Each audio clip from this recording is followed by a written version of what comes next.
யோசுவா ஆகமம் அதிகாரம் 10. யோசுவா ஆயியை கைப்பற்றி அழித்தார் என்றும் எரிகோவிற்கும் அதன் மன்னனுக்கும் செய்தது போல ஆயிக்கும் அதன் மன்னனுக்கும் செய்தார் என்றும் கிபையோன் குடிமக்கள் இஸ்ரவேலுடன் சமாதானம் செய்து கொண்டு அவர்களிடையே வாழ்கின்றார்கள் என்றும் எருசலேமின் மன்னன் அதோனிசேதக்கு கேள்விப்பட்டான். அவன் மிகவும் அச்சமுற்றான்.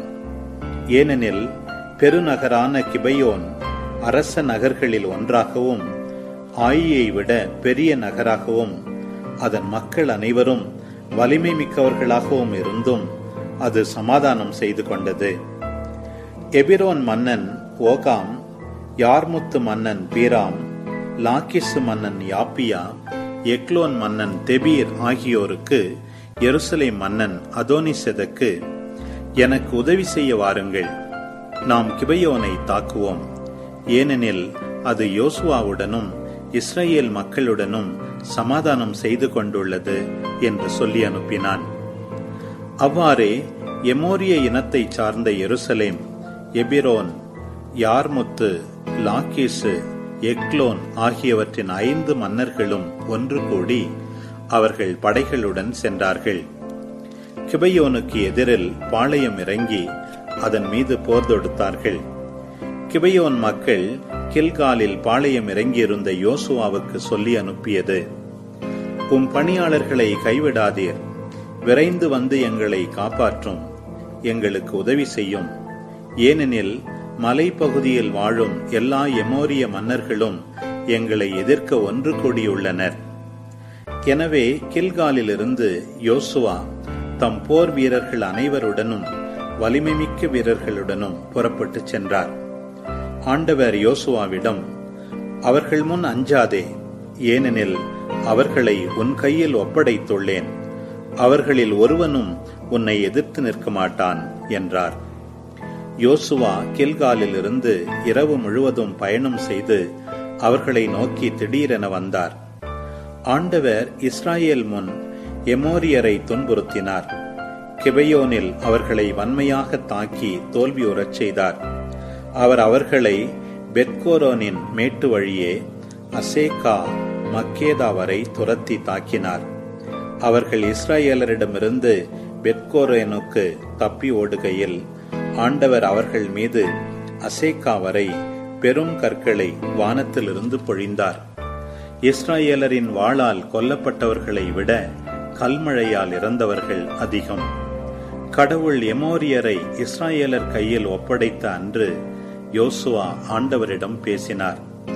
அவர் இஸ்ரவேலர் கண்முன், கதிரவனே கிபையோனில் நில், நிலவே அயலோன் பள்ளத்தாக்கில் நில் என்றார். அவர்கள் தம் எதிரியின் மீது வஞ்சம் தீர்க்கும் வரை கதிரவனும் நிலவும் அசையாது நின்றன. இது யாசாரின் நூலில் எழுதப்படவில்லையா? கதிரவன் நடுவானில் நின்றது, ஒரு நாள் முழுவதும் அது இறங்குவதற்கு விரையவில்லை. ஆண்டவர் மனித குரலை கேட்டு இஸ்ரவேலுக்காக போரிட்ட அந்நாளை போன்று அதற்கு முன்னும் பின்னும் இருந்ததில்லை. யோசுவாவும் அவருடன் இருந்த எல்லா இஸ்ரவேல் மக்களும் கில்காலில் இருந்த பாளையத்திற்கு திரும்பினர். அந்த 5 எமோரிய மன்னர்களும் தப்பி ஓடி மக்கேதாவில் ஒரு குகையில் ஒளிந்து கொண்டார்கள்.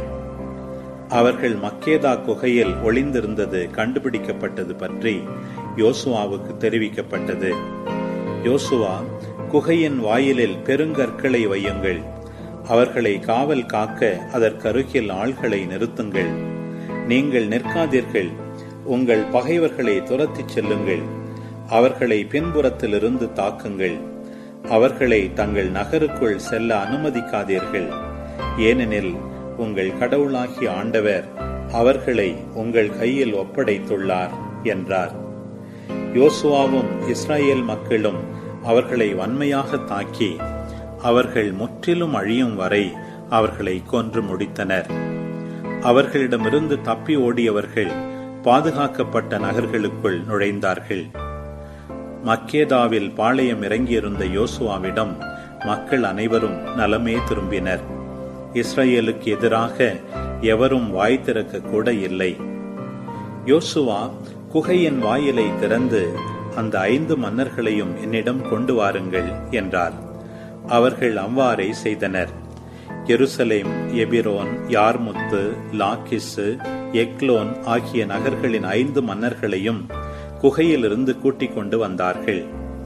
அவர்கள் அந்த மன்னர்களை யோசுவாவிடம் கொண்டு வந்த பொழுது, யோசுவா இஸ்ராயேல் மக்கள் அனைவரையும் ஒருங்கே அழைத்து அவருடன் சென்ற போர் தலைவர்களிடம், அருகில் சென்று உங்கள் பாதங்களை இம்மன்னர்களின் கழுத்தின் மீது வையுங்கள் என்றார். அவர்கள் நெருங்கி வந்து தங்கள் பாதங்களை அவர்கள் கழுத்தின் மீது வைத்தனர். யோசுவா அவர்களிடம், அஞ்சாதீர்கள், கலங்காதீர்கள், திடமும் துணிவும் கொண்டிருங்கள். ஏனெனில் ஆண்டவர் நீங்கள் போரிடும் எதிரிகள் அனைவருக்கும் இவ்வாறே செய்வார் என்றார். அதற்கு பின் யோசுவா அந்த 5 மன்னர்களை வாளால் வெட்டி கொன்றார். அவர்களின் சடலங்களை 5 மரங்களில் மாலை வரை தொங்கவிட்டார். கதிரவன் மறையும் நேரத்தில் யோசுவா அச்சடலங்களை இறக்கிவிடுமாறு அவர்களுக்கு கட்டளையிட்டார். அவற்றை அவர்கள் முன்பு ஒளிந்திருந்த குகைக்குள் எறிந்தார்கள். குகையின் வாயிலில் பெருங்கற்களை வைத்தார்கள். அவை இந்நாள் வரை உள்ளன. யோசுவா அன்று மக்கேதாவை கைப்பற்றினார். அதையும் அதன் மன்னனையும் வாள்முனையில் கொன்றார். அவர்களை கொன்று அழித்தார். அதனுள் இருந்த ஒருவரையும் தப்பவிடவில்லை. எரிகோ மன்னனுக்கு செய்தது போல் மக்கேதா மன்னனுக்கும் செய்தார். யோசுவாவும் அவருடன் இருந்த இஸ்ராயேல் மக்கள் எல்லாரும் மக்கேதாவிலிருந்து லிப்னாவுக்கு சென்று அதனுடன் போர் தொடுத்தனர். ஆண்டவர் லிப்னா மக்களையும் மன்னனையும் இஸ்ராயேல் மக்கள் கையில் ஒப்படைத்தார். அதை அவர் வாள்முனையில் அழித்தார். அதனுள் இருந்த ஒருவரையும் தப்பவிடவில்லை. எரிகோ மன்னனுக்கு செய்தது போல் அதன் மன்னனுக்கும் செய்தார். யோசுவாவும் அவருடன் இருந்த இஸ்ராயேல் மக்கள் எல்லாரும் லிப்னாவிலிருந்து லாக்கிசுக்கு சென்று அதை முற்றுகையிட்டு தாக்கினார்கள். ஆண்டவர் லாக்கிஸை இஸ்ராயேலின் கையில் ஒப்படைத்தார். அதை 2ஆம் நாளில் யோசுவா கைப்பற்றினார். வாள்முனையில் அதை அழித்தார். அதனுள் இருந்த அனைவருக்கும் லிப்னாவுக்கு செய்தது போல் செய்தார். கெசேரின் மன்னன் ஓராம் லாக்கிசுக்கு உதவி செய்ய சென்றான். யோசுவா அவனையும் அவன் மக்களையும் எவரும் தப்பாதபடி கொன்றார். யோசுவாவும் அவருடன் இஸ்ராயேலர் எல்லாரும் லாக்கிசுவிலிருந்து எக்லோனுக்கு சென்று அதை முற்றுகையிட்டு தாக்கினர். அவர்கள் அதை அன்றே கைப்பற்றி லாக்கிசுக்கு செய்தது போல் அன்றே அதையும் அதில் வாழ்ந்த அனைவரையும் கொன்று அழித்தனர். யோசுவாவும் அவர் மக்களாகிய இஸ்ராயேலர் எல்லாரும் எக்லோனிலிருந்து எபிரோனுக்கு சென்று அதை தாக்கினர். அதை தாக்கி அதன் மன்னனையும் அதன் நகர்களையும் அதனுள் இருந்த அனைத்து உயிர்களையும் வாள்முனையில் கொன்றனர். எவரையும் உயிருடன் தப்பவிடவில்லை. எக்லோனுக்கு செய்த அனைத்தையும் அதற்கும் அவர் செய்தார். அதையும் அதனுள் இருந்த அனைவரையும் அழித்தார். யோசுவாவும் அவருடன் இருந்த இஸ்ராயேல் மக்களும் தெபீருக்கு திரும்பி அதனை தாக்கினர். அதன் மன்னனையும் எல்லா நகர்களையும் கைப்பற்றினர். அவர்களை வாள்முனையில் தாக்கினர். அதனுள் இருந்த அனைவரையும் அழித்தனர். எவரையும் உயிருடன் தப்பவிடவில்லை.